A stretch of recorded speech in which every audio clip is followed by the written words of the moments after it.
di Ethiopia Segalin Dubai Alimari Ga Ustaz Muhammad Zin tamam bersama Markaz Taufik Kan gujat dan tanah berat isa kana kajabat berat curan tumurani akasmatis koramudan kormatan dibisuran Ustaz isa nira warqa shada san curab deman beratutan aman tanah sifra odisu demukana janna beratu alima liki Pretator Tikraj sifan abba naga Abdi Ali beratan nazib tamam Jamila Zakra Amina Kadir Mair Zakra Ridwan Abdullah Izzuddin Bija Mustajiba Abba Bulgu Muaz Barri Habiba Rashad Abdi Haji Zakra Kamal Hayati Abdullah Safwan Zakar Berata Riyad Ika beratunin aman tanah sifra desa kum beratota Markaz Taufik kesa gujar dan tanah Ustaz Sani Rawarqa Shada Sani Furat curaf deman jannah Jahalika Hijab Ega hirmatun gujja eba Kenya kan hirmatun walolodan zara ega bojana nazif tamam abdi ali malik kan Quran nuf ega lujrana Ibrahim Umar Mustafa Jamal jihad maka eka samatis waro tangke suma khore simatu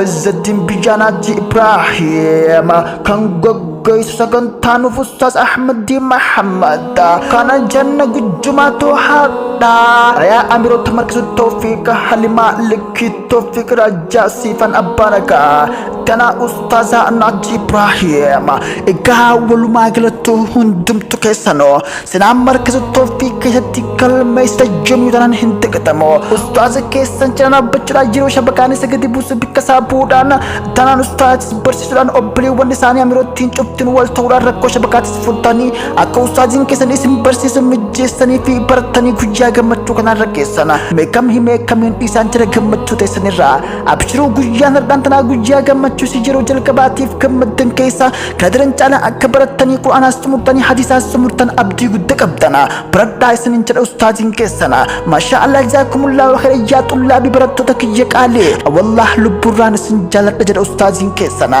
ustaaz gammachu saduro gammachu teessan durse gammachu barattota kiyya wanni goon jiru jedha yoom gitanan gammachu barattota kiyya wani madalun hin qabu isaan gammachiisuudhaaf isaan barsiisuudhaaf nin barsiisa sa'aatii 24 jedha Tanabu gammachuun guddaadhaan tanatan hin qabne sada gammachuu ayba barattoota Markaz Taufik laa khawfun alayhim tun sagantaan bareedduun shaashan baataniin sifraa odeessaa jiru kunno yeroo amma tan ayba barattoota kunno isaanii jechuun Markaz Taufik tun sagantaa ayba barattoota Markaz